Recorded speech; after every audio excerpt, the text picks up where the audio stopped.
This is Leave Your Mark. I'm Vince Cortez, and today's guest is Thomas Henley. Thomas is an autism advocate, consultant, public speaker, and podcaster.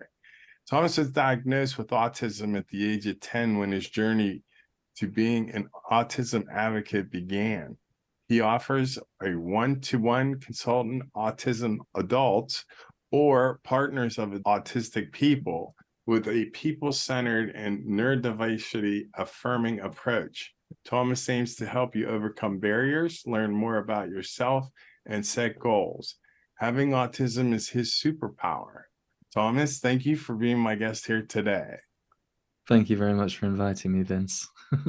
Hi there, and welcome. Now it's time for America's favorite podcast, Leave Your Mark, with your host, Vince Cortez. If it's fly, loose fitted, it's Cortez. If freezing, chubbers in it, it's Cortez. Leave Your Mark is about inspiring the world, one guest at a time. Pass the word from Brooklyn to Pittsburgh, from urban to suburb, it's Cortez, you heard? And here is our host, Vince Cortez. Well, you have quite a story rolling here because you hit the ground running. Your Thoughty Auti podcast is the #1 autistic podcast in the world. So congratulations on that. I'm very proud of you and honored to have you here with us today.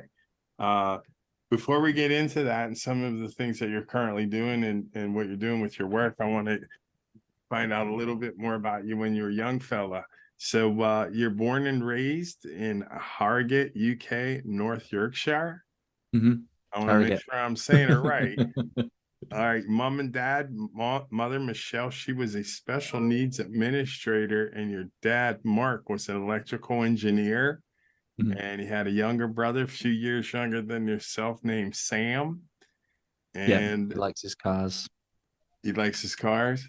Mm-hmm.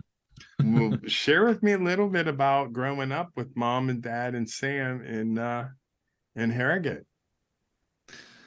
Well, it was. I mean, to be honest, we've always been a very sort of tightly knit family, and whether it's my grandparents, my mom, my dad, my cousins, we've always been very sort of tightly knit, and we'd always get together for different occasions like Christmas and birthdays, and we're not the most sort of extroverted family, but we do like to sort of keep our connections close with others. And Harrogate's a nice place. It's very upper middle class, which I'm not too keen on, but it's a great place. I mean, Yorkshire is the top of the country, whereas like London's kind of in the south, in the bottom. So hence my sort of more Yorkshire-ish accent. You might have heard it on like Game of Thrones. That's probably the place that people most associate it. It's kind of funny being from the States. You pick up the English accent, but you're not really sure what area of the UK you're from. So yeah, that's interesting. Just like here in different areas, we've got different accents and things like that going on. So you don't know until you're 10 years old that you're autistic, and share with me how you found out, and then what was life like when you would realize, when you were told this is what was going on with you. Yeah, so it's I remember it actually quite vividly. I don't tend to remember a lot of my childhood and adolescence because of sort of the experiences that I had, but I remember it as being a very positive thing. Like, it was a situation where I'd gone to this occupational therapist. I didn't really know why I was going there. I just thought it was just something that, it was like a doctor or someone who's going to help me with some of the issues that I might have had in school. My family was actually quite hesitant about it because, as you'll know, there is quite a big stigma around autism still to this day, but it was even more so, when I was younger. And but they eventually came around to it, and I went to this OT, I think probably about a few weeks after. They took me to McDonald's to get some chicken nuggets and chips, and kind of sat me down and basically told me that, hey, these sessions that you've been going to, you're actually being assessed for something called autism, and autism is something that you have.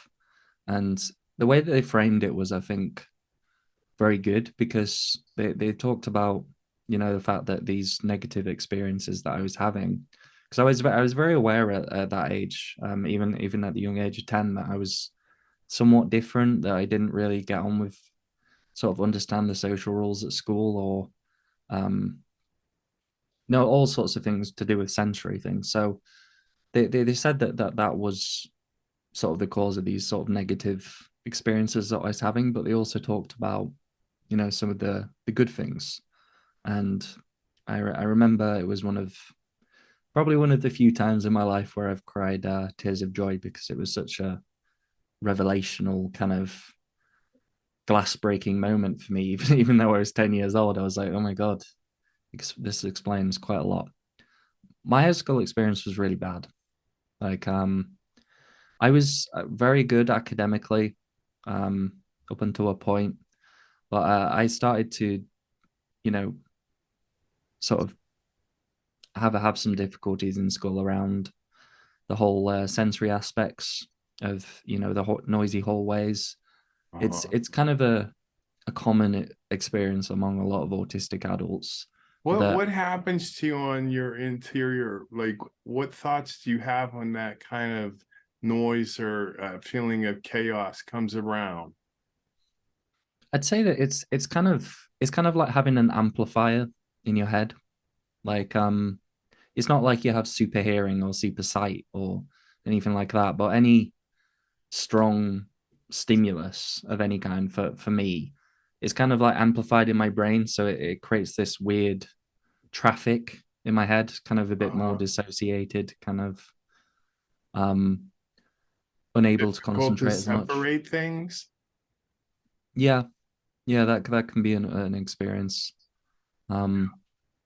I think as well, the issue with secondary school for me was people, the other kids. As you know, people who tend to be bullies tend to target a lot of the more vulnerable individuals, who kind of take it and don't sort of fight back and confront. Well, yours is a bit interesting because typically the real smart kids don't get bullied too much because they're smart.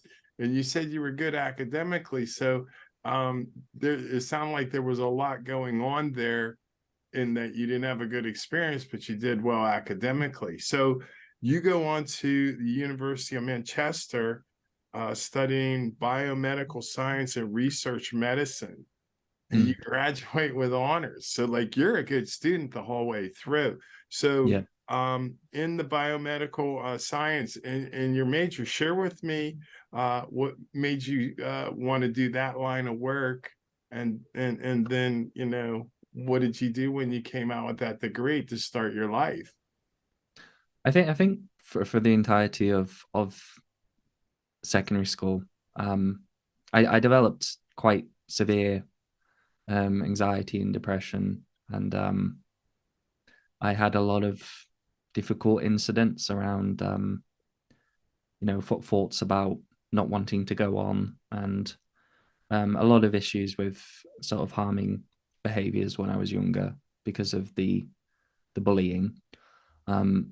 So a lot of my thoughts during those times was, I already had it in my head since I was, quite young, going through the high school experience, that I wanted to become something, because I felt like I wasn't anything, and that, that sort of self-confidence and esteem that a lot of people might have was something that I didn't have. So I had in my head that I wanted to be a scientist, because I had a picture of the world as, a person sort of on their own, isolated, just kind of working away at different things and writing and making study notes and stuff. So I wanted to do that.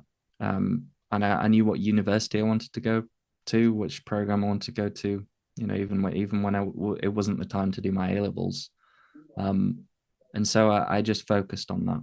And that and my TaeKwonDo experience, wanting to be an athlete and wanting to be a scientist, were kind of the big drivers to me. Having some sort of focus in mind during that time, because it was not it's not a good experience, secondary school.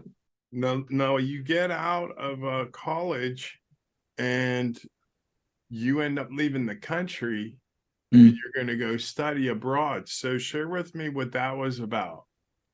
Yeah, so there is a part of my course that the reason why I went to Manchester is because they had this industrial experience placement, which basically means that you can go for a year and either research in the UK, but there's also opportunities to research in other places. So I chose, it was still battling with the mental health conditions. I thought that it would be a good idea for me to sort of get out of the space of the UK and go to somewhere new, somewhere different. And I chose Thailand, and I went for a research placement in Chiang Mai, which is the north of the country. Very apt. It's a really cool place. It's like, I think the pollution rates are really bad over there because it's completely surrounded by like mountains, and there's like an exit to it. It's so like all the pollutants and the fog kind of, it just draws it in between the mountain range. Yeah. So I went there, and that was great. I met some people. I had my first sort of communal experience. You know, I was quite isolated and very sort of broken between different friend groups when I was younger. But in this place, I had, you know, a group of people that I was with that came from Manchester University. And what I spent my days doing was either traveling around with my friends to look at different sites and to do different things, or my research, which I conducted on mosquitoes, of all things. I was really interested in parasitology, like the study of parasites. So it was a good experience for me.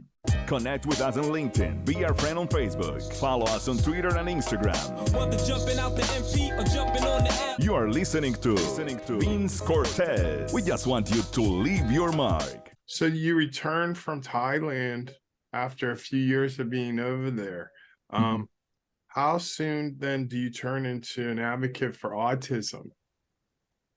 Yeah, I think around that time, a little bit before I went to Thailand, I came across different communities online. I was watching some YouTube videos of different autistic people. It was very much in its infancy in terms of content.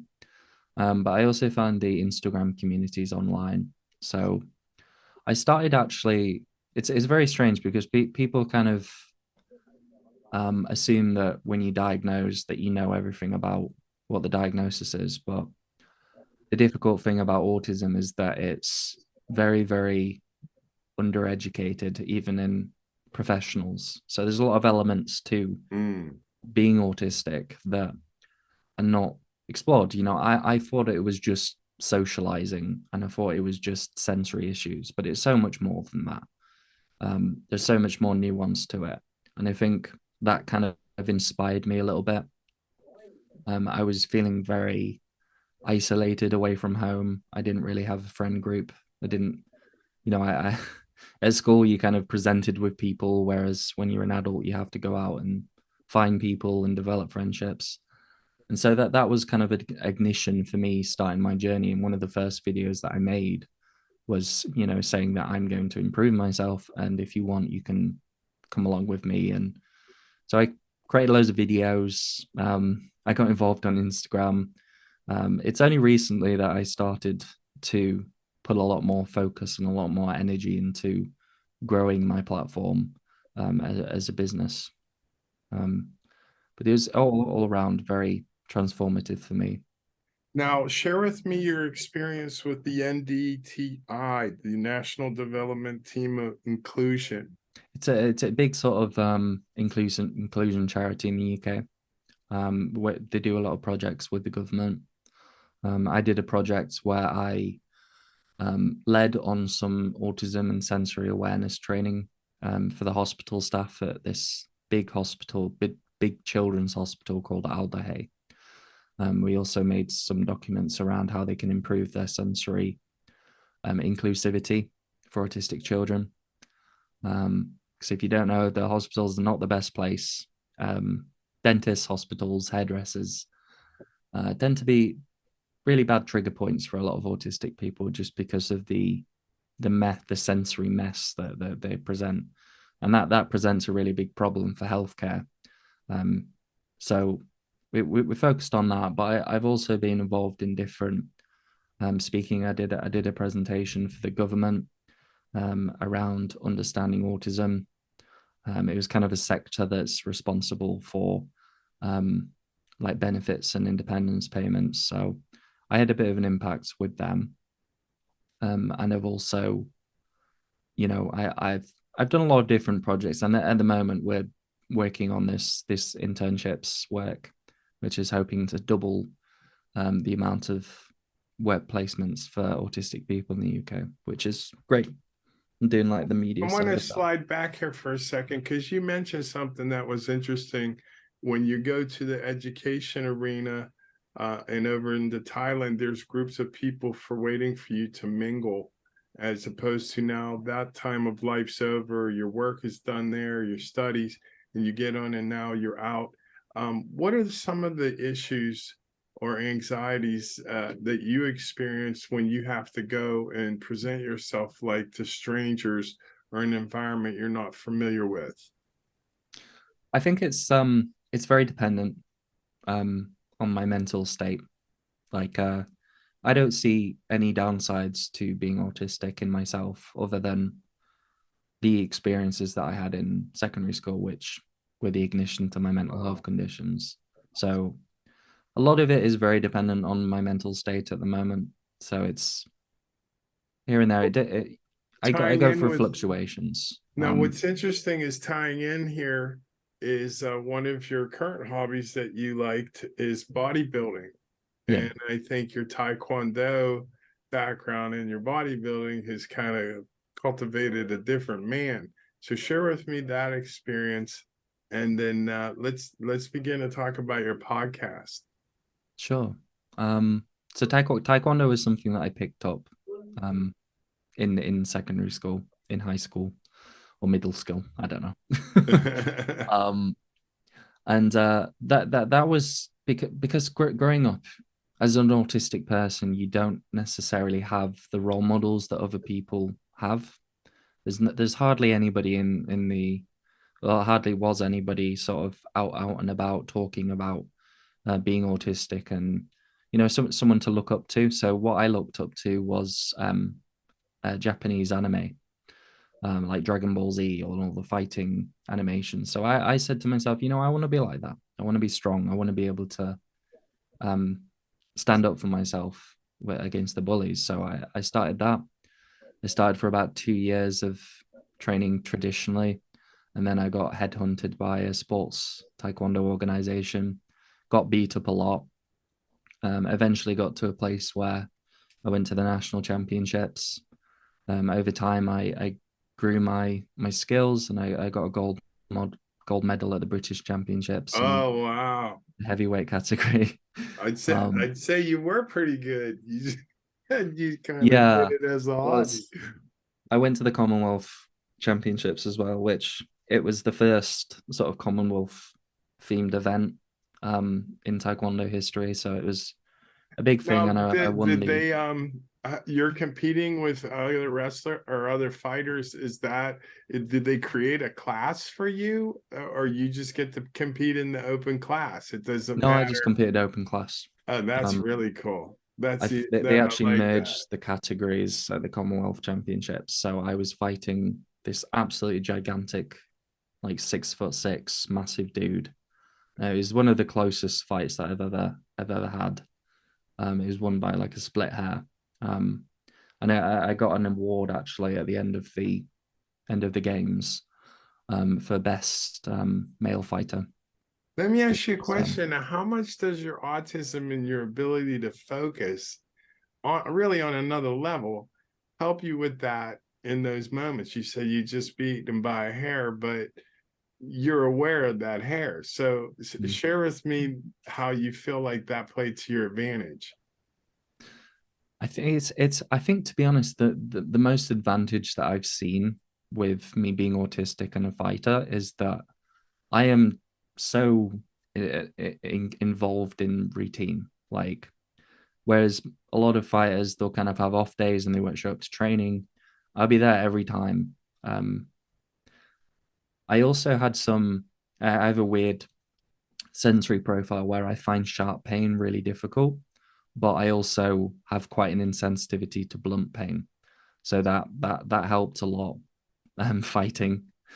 And also I didn't tend to make a lot of eye contact with people. So it was very difficult for them to know what I was doing, like know what I was going to, where I was going to throw my kicks or that kind of thing. And I think it's just in, you see, the funny thing is that probably about 1/3 of the time before competitions, I'd have a panic attack or I'd have a meltdown. But I never didn't fight. I never withdrew. I never stopped during the fight.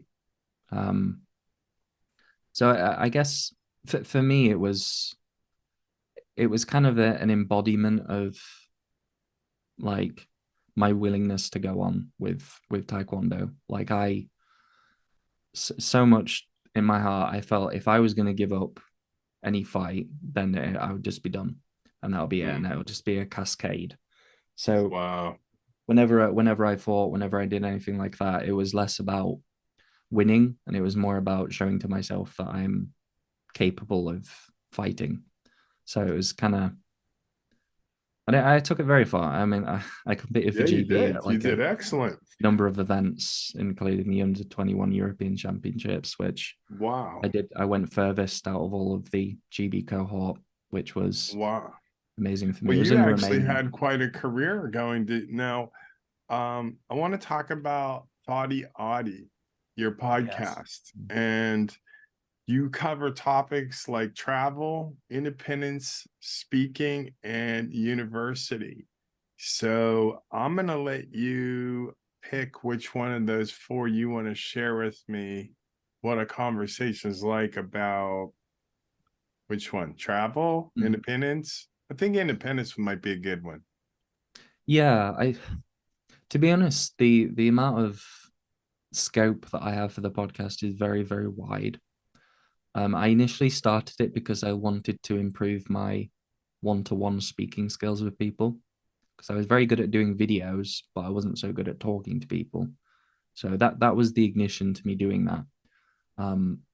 But I talk about a lot of different topics, often things that perhaps other people won't touch, things around mental health, things around living standards, anything from sensory things to starting up your own business to doing whatever, is very much centered around what my guest wants to talk about. And it's been going well. I can talk about sort of my experience traveling, because one of the aspects that I think with anything that I've done, whether it's podcasting, videos, whether it's speaking, whether it's university, whether it's fighting, or bodybuilding even, I always try to do things that go against what people assume autistic people are going to be like, and what they're going to be bad at and what they're going to be good at. And so that's a kind of that was one of the thought process that I had around traveling.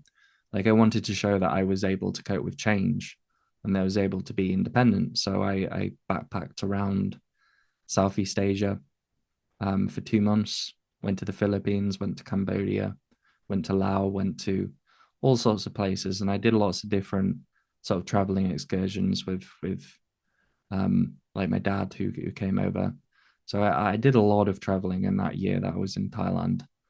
And it's very much, you're independent then for quite a while. So that's not something that most people think, especially if somebody as young as yourself. Mm. To be now about 21. you've been on your own for about what now, 6 years? Well, that's the thing. I think, that there's a lot of, autistic people that we're not so easily categorized in that way. So like, if it's something to do with sport or exercise or speaking or anything that's sort of productivity related that I like to do, it's something that I excel in quite a lot.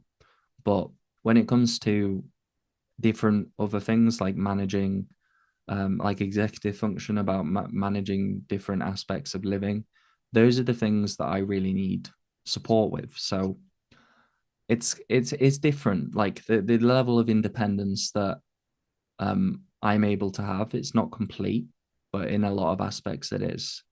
And I think that's really important, because I think a lot of autistic people very much feel like they're behind on life and that they can't achieve what society is telling them that they need to achieve by a certain age. It's very spiky, our skills and our difficulties. So it's not so easily like I'm independent or I'm dependent. It's which aspects am I independent and dependent, and sort of working on those things individually over time. Let me ask you a question.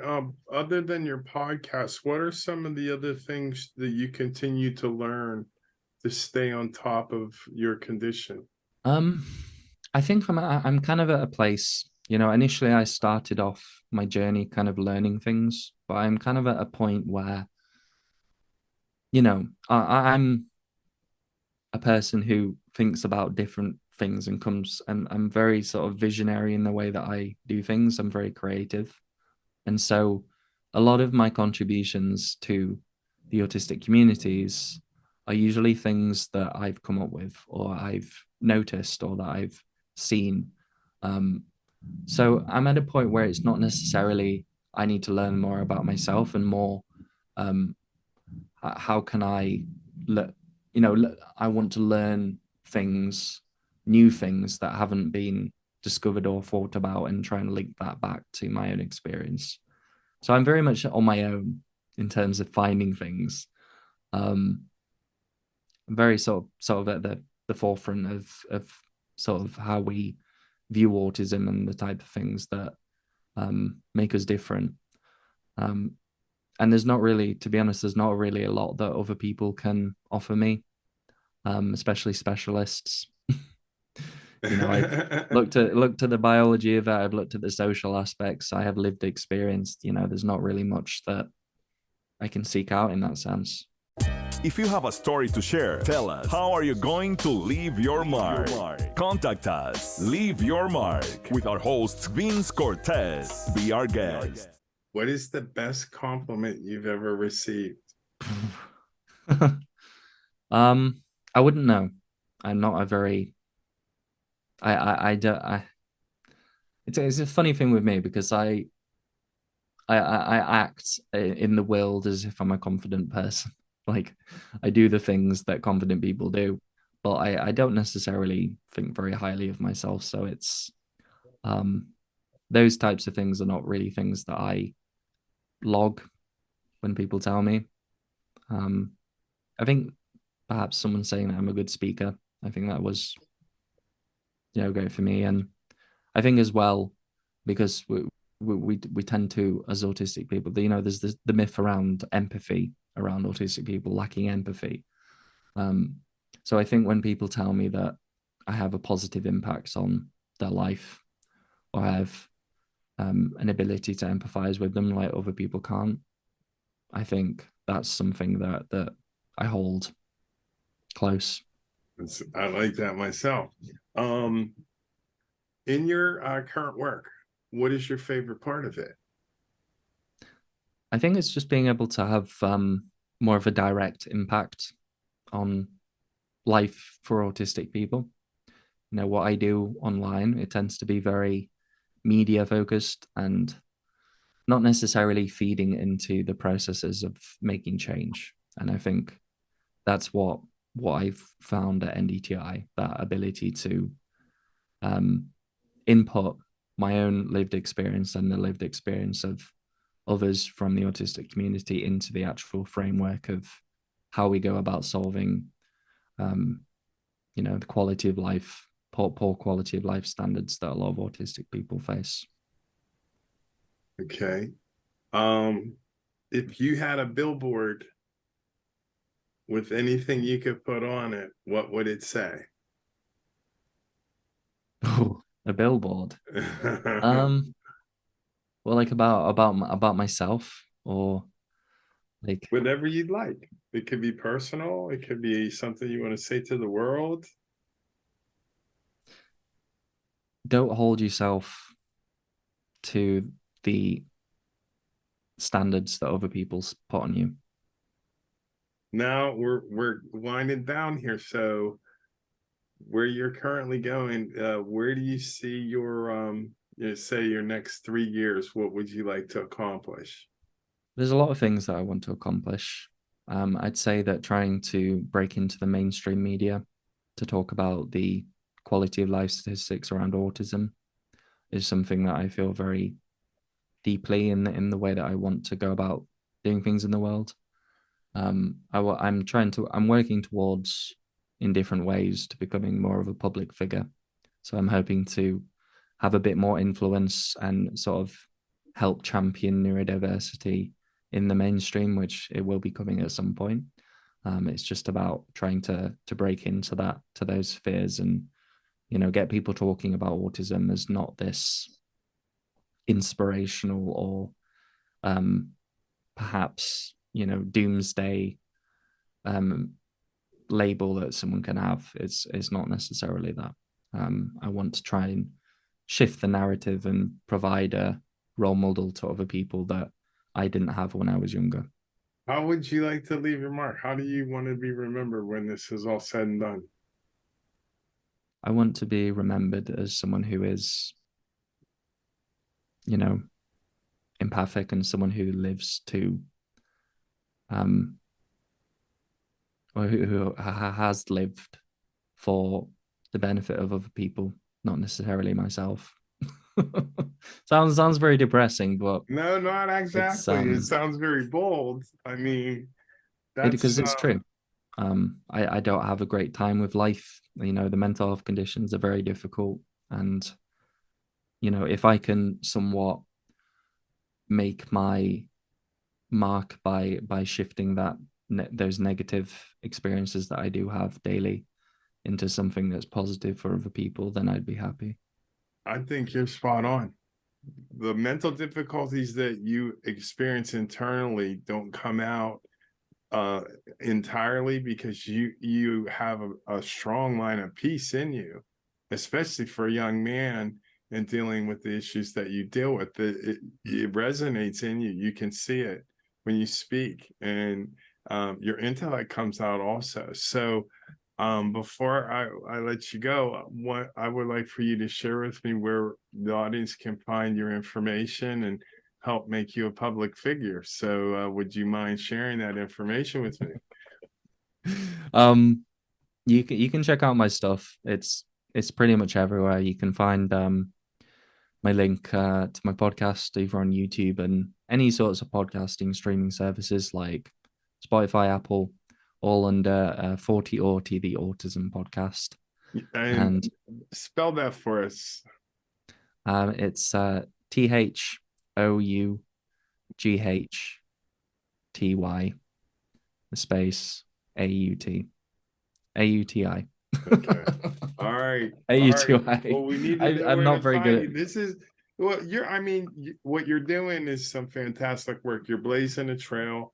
You're carving your own path here, and in an area of which is badly needed. The idea of your courage to be the person to step out and do this is extremely honorable, and I want to support your cause and see you do the things that are in your heart that you want to do and that you shared with us today.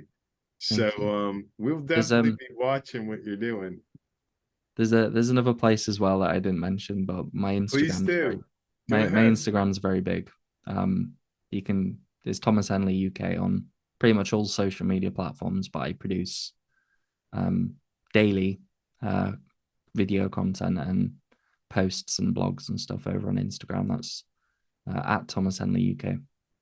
Well, I saw your picture on there. You're looking like Arnold Schwarzenegger on the website, so we know the weightlifting is paying off. So this is all great news. It's great to see what you're doing and to hear where you're heading. So I appreciate you coming by, Thomas.